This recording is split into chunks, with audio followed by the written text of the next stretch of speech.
দেখছেন 24 ঘন্টা India TV, সর্বদা সবার পাশে সবার মাঝে।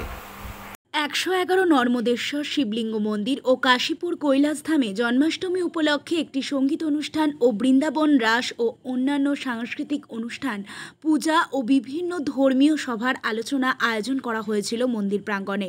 এই অনুষ্ঠানের উদ্বোধন করেছেন মহামণ্ডলেশ্বর স্বামী পরাত্মানন্দ মহারাজ। সংস্থার সম্পাদক বলেন, প্রত্যেক বছর শিবরাত্রি ও জন্মাষ্টমী উপলক্ষে এই ধরনের ধর্মীয় অনুষ্ঠান আমরা করি এবং সারা বছর সামাজিক কাজকর্মের মধ্যে আমরা নিয়োজিত থাকি। 24 ঘন্টা ইন্ডিয়া টিভির প্রতিনিধির বিশেষ প্রতিবেদন।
এবছর 5250তম কৃষ্ণ জন্ম জয়ন্তী সারা পৃথিবীব্যাপী পালিত হচ্ছে।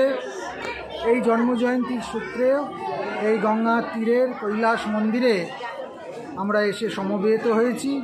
ভগবান শ্রীকৃষ্ণের জন্মজয়ন্তী পালন কেবল জন্মোৎসব পালন করা নয়, অধর্মের বিনাশ, ধর্মের প্রতিষ্ঠা, নতুন করে ন্যায় এবং নীতিকে প্রতিষ্ঠিত করে হিন্দুর জাগরণে এই উৎসব পালনের মর্মকথা।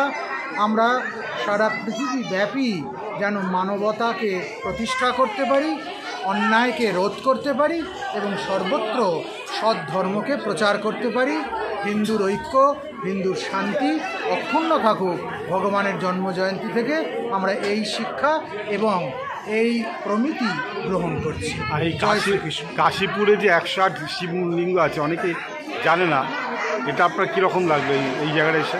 হিন্দু ধর্মের এই সমস্ত দেব মূর্তি, মন্দির, এগুলি হচ্ছে হিন্দু ধর্মের শক্তি এবং জাতির শক্তি, জাতির গৌরব। গঙ্গার তীরের এই যে 111টি শিবলিঙ্গ একত্রিত হয়ে এক জায়গায় রয়েছে, প্রত্যেক হিন্দুর উচিত এখানে সমবেত হওয়া, এদের প্রয়াসের সঙ্গে একত্রিত হয়ে থাকা। যত মন্দির বাড়বে, যত হিন্দুদের নিত্য মন্দিরে যাতায়াত বাড়বে, তত হিন্দু একত্রিত হবে, শক্তিশালী হবে, দেশ সুরক্ষিত হবে, রাষ্ট্র গৌরবান্বিত হবে। এ পর্যন্ত সঙ্গে রাখুন 24 ঘন্টা ইন্ডিয়া টিভি। দেখতে থাকুন সব জেলার সব খবর সবার আগে 24 ঘন্টা ইন্ডিয়া টিভির পর্দায়। নমস্কার।